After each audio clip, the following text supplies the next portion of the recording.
that's that other piece of entrepreneurship that is so incredibly important. It is going to be a grind some days. It is going to be hard. But if you stick to the plan that you've created and you are willing to put in the work and doing the right steps along the way to make sure that the work is in fact the right work, you're going to know that you can achieve long-term success. And if you're not achieving success, you know it's probably time to pivot. Happy Thursday, everybody, and welcome back to Designing Growth. Today on the podcast, I am very excited to be joined by XayLi Barclay. XayLi is a visual content creation coach and Thinkific expert for online course creators. She specializes in helping entrepreneurs effectively stand out and make a genuine impact in the digital space. So, with that short intro out of the way, XayLi, how are you doing today? How's everything going? I am great, Sam. I'm so excited to be here on Designing Growth. I'm really excited for whatever question that you throw at me today,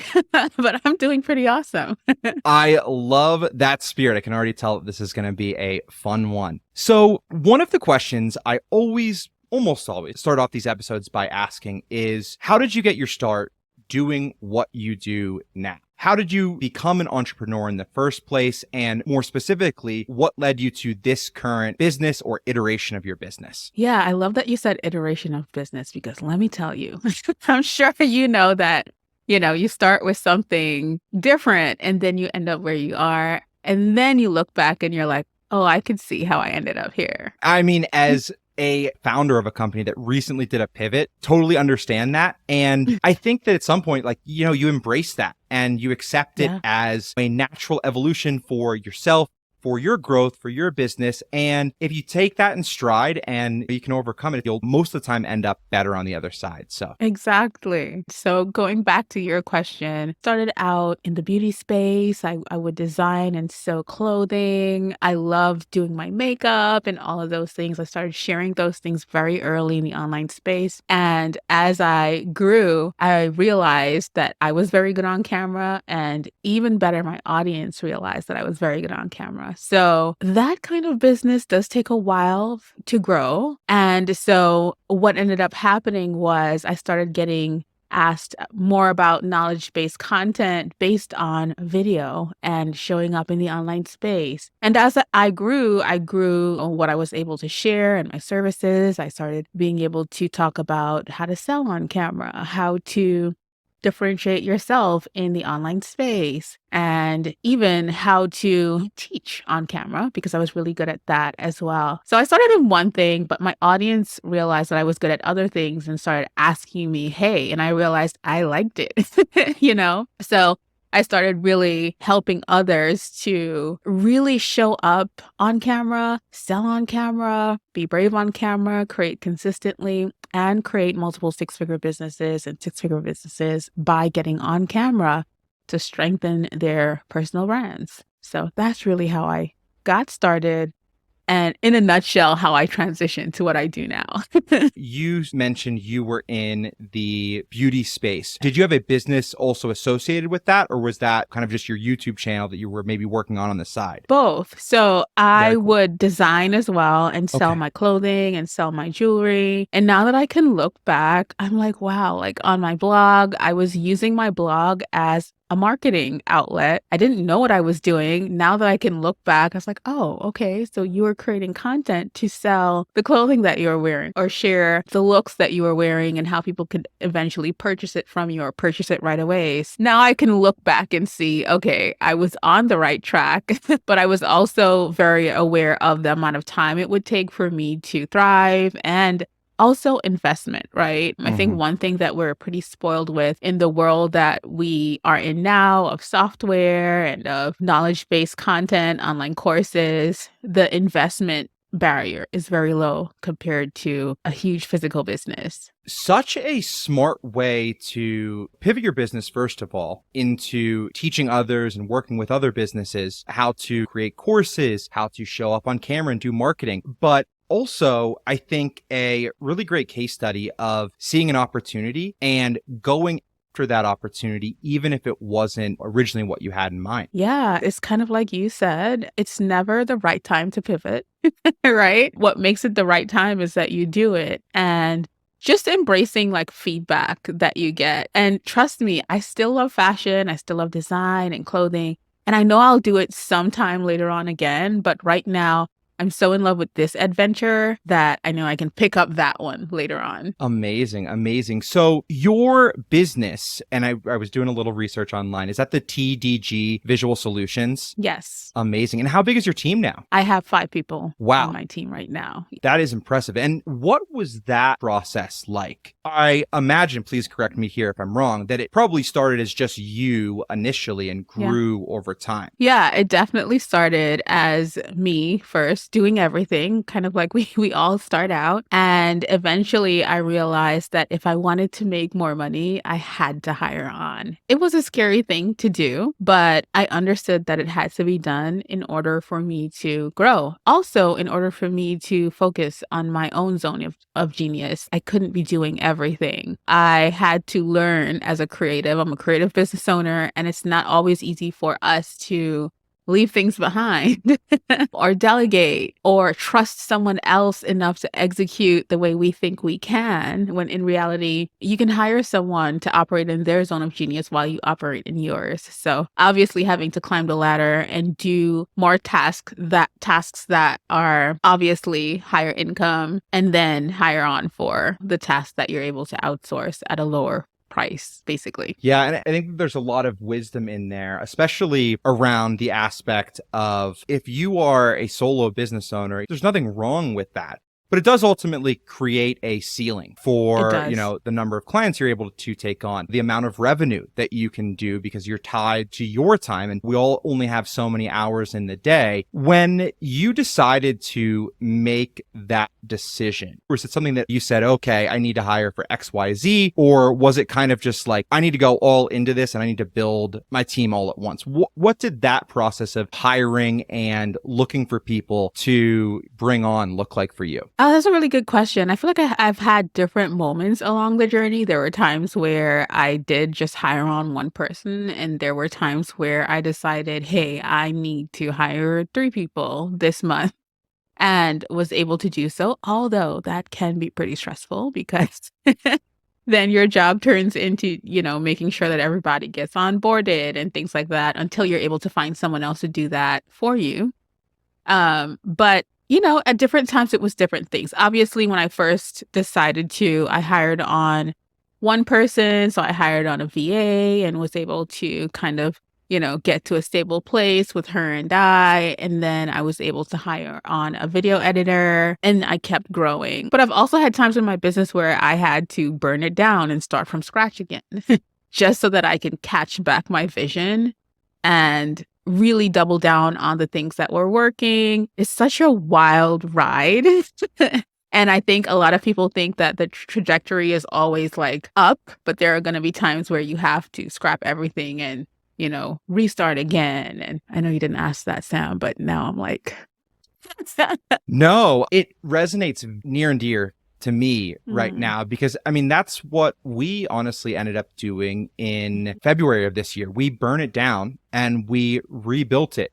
And looking back, it was incredibly scary at the time to scrap this software tool that we'd been building at this point for, months. At the time, it was like overwhelming anxiety. But looking back, I am so happy we did it, because it would have been a almost surefire path to maybe not like failure right away, but I don't think that we would have had nearly the amount of opportunity ahead of us now if we hadn't done that. Yeah. And the craziest thing is sometimes as an entrepreneur, the fear of the unknown can hold you back, because you can hold on to something that and you're familiar with. Maybe it was an old dream that has come to a place or a point, and your intuition and everything else around you is telling you it's time for a shift, but we want to hold on to what's familiar.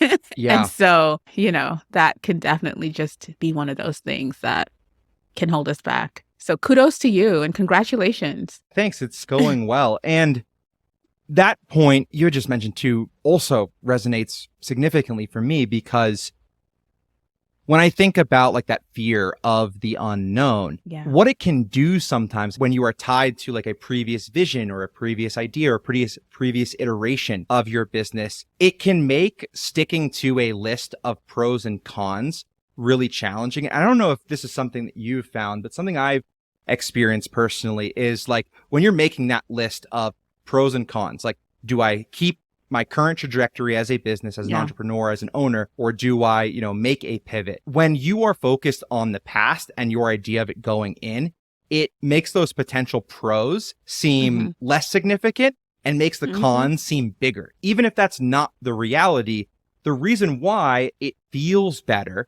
is because you've had that experience already. And going into a new venture, a pivot, whatever you want to call it, you are wading into waters that you're unfamiliar with. Yeah, you're so right. And it's crazy that the most beautiful learnings and lessons come from what you learn along the path of the hardest thing. I could not agree more. One of the parts of your story that I wanted to ask you, because I was reading through your website, thought it was really interesting.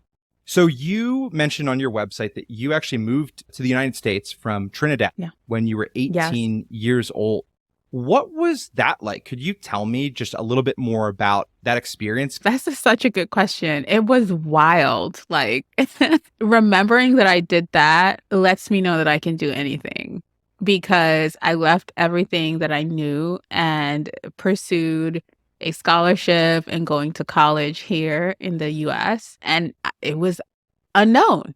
I did not know what was going to happen on the other side of doing that. And I also dropped myself into the wildest city in the world, which is also my favorite city, New York City. So coming from a tiny island, and I'm also from the south of the island, so I'm also more from the countryside. And really just going through a big shift of, coming to New York City, that now I look back and I'm like, you are crazy. But I do that about everything. Like I look at my whole life and I'm like, you're crazy. It was a culture shock in so many ways. I didn't have time to think or process what I did.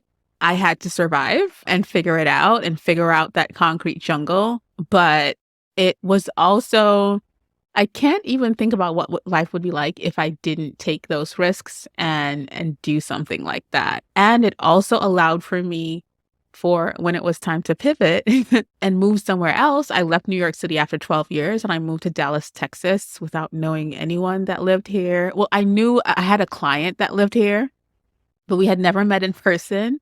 I had never been to Texas. I had never been to Dallas, but I knew it was time to shift again. What an amazing story and tremendous courage that takes. To me, hearing the story in your own words, it's like, oh, it makes perfect sense that you ended up in entrepreneurship because I think that sometimes that's what it can feel like is like moving to a place where you know nobody. And a lot of times nobody's really cheering for you, especially not early on. You're doing it by yourself. It's about your motivation and your drive to make those things happen. It's been wild, but it's been so rewarding. I love that correlation of it being very similar because it is. And also just people not believing in the vision when you first. I remember telling my friends and my family that I was leaving Trinidad and they were all afraid. So I've always learned not to listen to other people projecting their fears onto me because every huge move you're going to make in life, you're going to find people that are going to tell you that's not going to work. Don't do that. It didn't work out for this person or that person. You got to be crazy to do X, Y, Z. Yeah, that's me. It's a wild thing. And that idea of people projecting their own fears onto you is something I haven't heard put so eloquently before. It's something I've definitely felt, but hearing you say it that way, I'm like, oh yeah, a lot of times you have to ignore people and trust your gut. It's not saying don't ever listen to anybody, but it is saying like if there's something that you believe that you can do and you want to do it, a lot of times you got to stick with that initial feeling that inspired you in the first place. One of the videos kind of along this topic that I watched, and I thought was a really, really well done video that you put out was why all entrepreneurs need therapy. I would love to know from your perspective, what are some of the struggles entrepreneurs face, even going more specific to like your experience, what you've seen? Yeah. Oh my gosh. I feel like I have processed so much more since creating that video and learned so much more, which even further validates the point that I feel like we do, because on my journey, there were so many things that I was doing and I never had a name for it, whether it was in my personal life or in my business life. One of the things that I shared about recently that I realized through therapy is that I was a people pleaser. And I could see in my business how much that kept me back, whether it was closing sales, whether it was reaching back out to someone to find out, even a testimonial, something as simple as that. I would have the I don't want to bother that person attitude or mentality, sharing a really strong perspective online. I wouldn't share because I would feel like, I don't want to get canceled, or I don't want to rub anyone the wrong way, or even if it was something that I really genuinely believed in. I realized that if I didn't process it as I was a people pleaser, I processed it as, oh, I'm just a good person. There's such a difference between both things. And so really realizing that within therapy and getting to the core of it and understanding childhood trauma and things, not everything that I learned as a kid is going to serve me in adulthood. I was able to then process those things and come through on the other side and run a completely different business even. The idea of being a people pleaser, man, that strikes a nerve with me, because it is something that I really struggled with, and I think continue to struggle with in some ways. We all do. Because I have that same fear of like, I don't want to bother this person. They've been a great customer. Like, we have a great relationship, but for whatever reason, I feel like I'm asking them too much. I think it gets easier when you start asking for those little things, whether it's help in your business, whether it's a testimonial, whether you are asking a potential client directly, hey, do you want to work with us after you've been talking for a month? Those conversations can be really tough for people who have a natural tendency to want to just like keep the conversation smooth sailing, no peaks and valleys in between, just like line. But at the end of the day, I think that, you can't make any progress if you're not willing to be a little bit uncomfortable. Oh, yeah. Ooh, that part right there. Yes. You're absolutely right. And I think that it's just important for us to have an external perspective, which is really internal, because your therapist is just going to bring your thoughts out of you and give you something to think about. But essentially, if you never have that external perspective, you're not going to realize, oh, wow, this is affecting my business. Like, even in my therapy sessions, my therapist didn't say this is affecting your business, because we were speaking about just my life in general. But processing those things made me realize, wow, I can see how this is showing up in business and affecting our bottom line and affecting, how I communicate with my team, or how I hire. I might want to hire someone, or I might hold back on hiring someone because I just don't want to deal with the extra energy or the person, or I feel like I don't deserve support. And I think that's something that people pleasers, we always think we're bothering someone or asking someone for too much. And so even though you've hired this person, you're paying this person, you being afraid to say, hey, next week is not a great week for you to take off. I'm so sorry. I wish you would have let me know in advance. It's simple things. I think in some ways, therapy, and specifically talking about business owners, and probably for everybody else, but therapy becomes like this processing power that your brain doesn't currently have the bandwidth for. And you're adding on that extra bandwidth by going to therapy. Wow. You're giving me things to think about. So I'm like, whoa, yes. I so agree. Like, you just don't have the space to tap into those parts of your brain. And so having someone else help with that, I think is really important. It just allows for growth with you within yourself. And like you said, it's going to be uncomfortable, but it's going to be worth it. I can't take entire credit for that take, because Our last business was all about serving mental health therapists. We're doing marketing and Wow. websites for mental health therapists. I Amazing. have spoken with, I kid you not, probably 5,000 therapists over the years. Wow. That's amazing. Wow. One of the questions I wanted to ask you is a little bit more of a technical question, but a systems and operations standpoint within your business. What are some of the tools that you are using, whether it is to manage projects, whether it's to manage teams, whether it's content creation?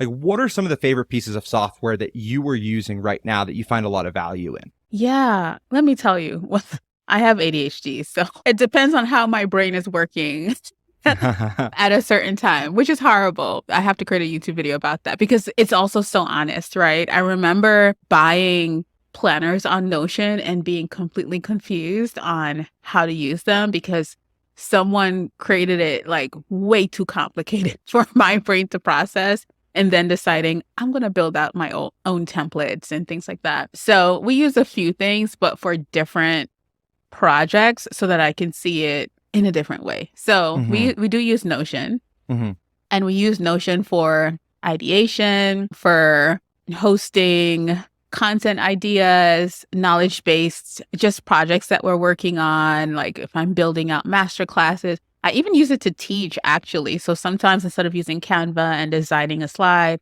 I'll create it in Notion and teach based on the document, but also give my students access to my living document so that they can get updates, things like that. I use Monday.com for content organization, and my assistant also loves Monday. She uses it to manage like her daily tasks and also like just her vision for the year based on what I've given her. So those are two that we really use. I also use Sunsama, and I've like signed up and canceled it a million times because of how my brain works.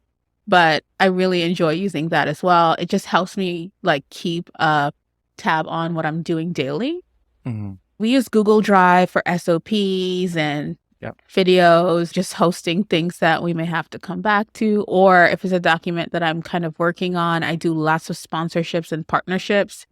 And they usually use Google Drive. So, getting into a document, if we're fleshing something out, or, communicating based on ideas and things like that. That is awesome. And one of the reasons I asked that question, we had talked about a little bit earlier, but, you've grown this business up and you have a team working with you now. And I think that there's a lot of people who listen to this podcast who are like right on the cusp of that. And I think hearing from someone like yourself about what you're using and how you're using these tools can be really helpful. Yeah, no, you're so right. It is helpful. And for me, I like transparency. I'm not perfect. I think it's just this super organized mythical ideas that we have about entrepreneurship or online business owners. We're still figuring things out. And I like saying that because a lot of times we look at videos on YouTube and their systems are so organized and everything just looks like so flawless. And I am not one of those people, and I'm not afraid or ashamed to say that. I know, like, even I may have a document and my assistant, it might drive her crazy, but I understand the organized chaos. And I'm so appreciative of her because she always knows which brain I'm using based on this project management system. So it's always helpful. Well, and I think that too, your assistant's also a great reason to keep those people close, because if you find somebody that can understand your brain, that can understand the way that you work, especially as an owner, a founder, those types of people are invaluable, and they aren't everywhere. They are a needle in a haystack. You're so right. I have found myself in situations where I would beat myself up because of how my brain worked when I was working with a person that their brain was too similar to mine, like too creative, chaotic, all of those things. And I remember the first week, my current assistant, Sarah, she started working with us, and I couldn't, for some reason, I think I was just super busy with projects that week. And so I couldn't onboard her in the right way. I was like, listen, get in there this week. Next week, I'll be free and I can help you like figure things out. And she got into everything in the business and started organizing, and literally was on Amazing. my back end like, wait, what's happening? Like, what? I always tell her that, like, she didn't ask a question. She just got in there, and I was just so amazed. And then you just realized that she could organize my chaos. I know sometimes I might ask her for the smallest document because I can't remember where I put it, but she just always knows where it is. And, you're so right. Like, finding the person that can work along with you is really, like you said, a needle in a haystack. And it affects your day to day. So it's golden. Yeah. Yeah. And it's something that now that we're talking about it, I think a lot of times in sort of the smaller business space, talking like under 10 people working with you, we don't call it culture of the business. Yeah. I think people feel like that's too corporate-y or too big of a word for them. But at the end of the day, like, I'm of the firm belief that whether you are 2 people working together, you're 10 or you're 1,000, you have a culture that's been created within the business. Yeah. And it flows down from the first person there to the last person who's been hired. I think that understanding that and coming to terms with that and having an idea of what your culture is and what you stand for and the type of business you are building, it can really help you find those people and then also help you further your growth as a team. So like I said, people are afraid to use that word culture, but I think it's a real thing. I don't think we should shy away from it. I completely agree. And I love the way that you put that. It is, like you said, even if it's 2 people or 10 people, it is really important. And it is what it is. It is the culture of the company. And it can also set the tone for how you grow. So that's so important. So thank you so much for your time here today, XayLi. I wanted to ask one more question, and then we'll wrap it up with 2 final questions. But while it's kind of hot on my mind, I would love to just pick your brain about what you were doing for marketing within your business. What strategies are working really well for you right now? That's a really good question. Marketing is something that I'm always testing. We have our platforms that have served us really well for a few years. And there's always new emerging concepts and strategies and platforms. So I would say marketing right now is a balance of staying true to what works, because I think a lot of times we see a new shiny object and we drop everything that's working and run over to that. Guilty.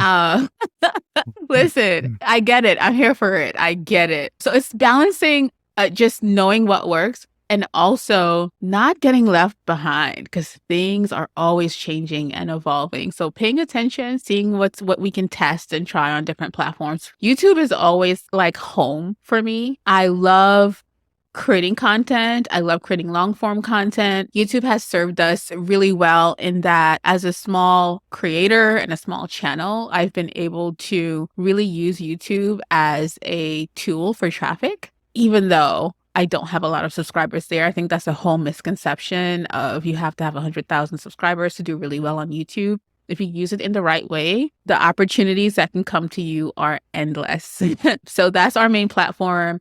I use Instagram to nurture a lot because we can use things like stories and, they have broadcast channels. Now, there's so many ways to nurture on Instagram. I love stories, however. And so even if I find someone or someone finds me on YouTube, there's always a way to get them over to an Instagram or a Facebook group where I can nurture that relationship and eventually get to the sale aspect of it. And then another thing that has worked really well for us is also creating on TikTok. It's an outreach platform, and I feel like it's a whole different vibe. It's just more relaxed. Why are you laughing, Sam? I've only found out the differences that you're describing within maybe the last 3 months. I'm starting to realize Instagram seems to be a little bit older, like 25 to 45, 50 or whatever. Yeah. But TikTok, it skews so much younger. It is wild. But at the same time, there's still a space and there's still a ton of people on TikTok, but you almost have to follow what the kids are doing in some ways and have that more relaxed mentality. Part of the reason why I was laughing is because that was something that when I first started trying to post on TikTok, because the first TikTok I ever created was for our company. Now I do some stuff on my personal channel, but it's that sense of being super professional and buttoned up You don't have to. And it doesn't work on TikTok It most doesn't of the work. time. Yeah. So uncoupling my mind from that idea and Yeah. being willing to be a little bit more vulnerable Yeah. was really hard for me to overcome. And I'm still Wow. working on it. So that's why I was I love laughing. that. I love that you shared that. I was like, what is Sam laughing at? But no, I really love that you shared that. It is a different experience. It is a different type of platform. You don't have to be as perfect or polished or professional. I think that's what the beauty of it all is. Like, I agree. for me, TikTok really made me realize when I started on TikTok, I then realized, whoa, I've accomplished so much. And I'll say that because the things that people were sharing, I'm like, Zay, you've done all of this stuff already, or you've been doing all of this stuff for the past few years. And I realized also how powerful me telling those stories were on TikTok. So literally, you can pick up your phone and share, well, this is what I did to do XYZ, or this was my experience of how I went from this to this. And I realized I had not been telling those stories at all. And just bringing that concept or mindset over to a YouTube or into my email newsletters or even my live streams, like that is helping my community to become even closer to me, because there's so much that I just never shared because I'm like, nobody wants to hear this. Like, the beauty of it is just learning from each platform how you can integrate specific things to drive specific results. And yeah, that's what we've been enjoying for marketing. Very cool. Yeah. And that piece about sharing, it's like a couple months ago, I took a step back and I'm like, oh, wait, I'm watching these videos where people are giving these very in-depth details about their business. They're saying like, here's how many clients I worked with last month. Here's how much I made from those clients. And old brain Sam is like, oh, I would never share that. Yeah. That's against the rules. I can't. Yeah. And now I'm seeing like, but if you're not saying those things and somebody else is saying them, you're missing out on a big opportunity because your video is going to be the one that gets skipped over. So exactly. And people want authenticity. They want permission. They want a deeper understanding and trust of the people that they desire to pay. We don't buy from companies. We buy from people, essentially. Yep. And it's very different, but it's so true. Amazing stuff. And yeah, it's a learning experience every day too. But Definitely. Thank you so much for sharing what your marketing looks like right now. Cool to hear too for me, because these are some strategies I'm just kind of tiptoeing into. Like I said, I'm working to learn, be better a little bit every day, and, seeing some of the fruits of what I've created thus far. I mean, like you said, you don't have to have the biggest account, the biggest following. Nope. As long as you have a message that resonates with people, content that resonates with people, it's going to be effective for you. So definitely. with that, 2 final questions for you here. First one, business one. Second one's going to be a fun one. Okay. If people want to learn more about you, about your work and the things that you are doing, where should they go to find you? So I am XayLi Barclay everywhere. That's XayLi Barclay. I am on Instagram a lot. And we also have our Brave on Video account on Instagram, where you can learn more about getting on camera and how to really build a business based on using video in your marketing and in building your personal brand. Fantastic. And we will put links to those things in the show notes. And now for my final question and our fun one. Outside of work, what inspires you? That's a really good question, Sam. Oh my gosh. I would say my health and wellness journey, because let me tell you, it reminds me that things take time. It only works if you work it. It just reminds me to stay the course. It reminds me to set goals. If you don't set goals, you can't accomplish them. It reminds me to track and, collect data, because it's the same in business, right? When I think about your fitness journey and your business journey, man, they are so similar. Consistency. If you don't show up, you can't accomplish the goals that you have set for yourself. So that's what I would say. I don't know if that's what you were looking for, but it is honestly a fantastic answer. And I think it ties back to what we even were talking about at the earlier part of this episode. We were talking about how you came to the United States when you were 18. You had to kind of take that leap. I think about that. And now I think about how you're saying that your health and wellness journey is inspiring you to stay consistent, to track, to do these things that you need to do to make incremental progress. And that's that other piece of entrepreneurship that is so incredibly important. It is going to be a grind some days. It is going to be hard. But if you stick to the plan that you've created and you are willing to put in the work and doing the right steps along the way to make sure that the work is in fact the right work, you're going to know that you can achieve long-term success. And if you're not achieving success, you know it's probably time to pivot. Yes, that was so good. That was the bow on top of like the gift.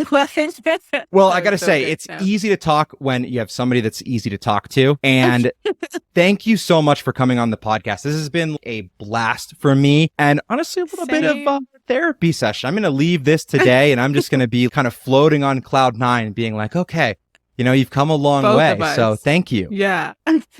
Thank you for having me. This has been really awesome. I'm like, damn, our conversation is over already. Absolutely. Yeah, we'll have to have you back on again in the future and get some updates. So thank you so much, everybody, for joining us for another great episode of Designing Growth. If you like this episode and the content we are covering, it would mean the world to us if you go ahead and leave us a 5-star review on Apple or Spotify. As I say in every episode, you don't even have to write a review. Just click the 5-star button and it would mean the world to us and get this podcast out to more people. Until next time, Sam Schlabowski signing off. Have fun, good luck, and go crush it. Take care, everybody. Bye-bye.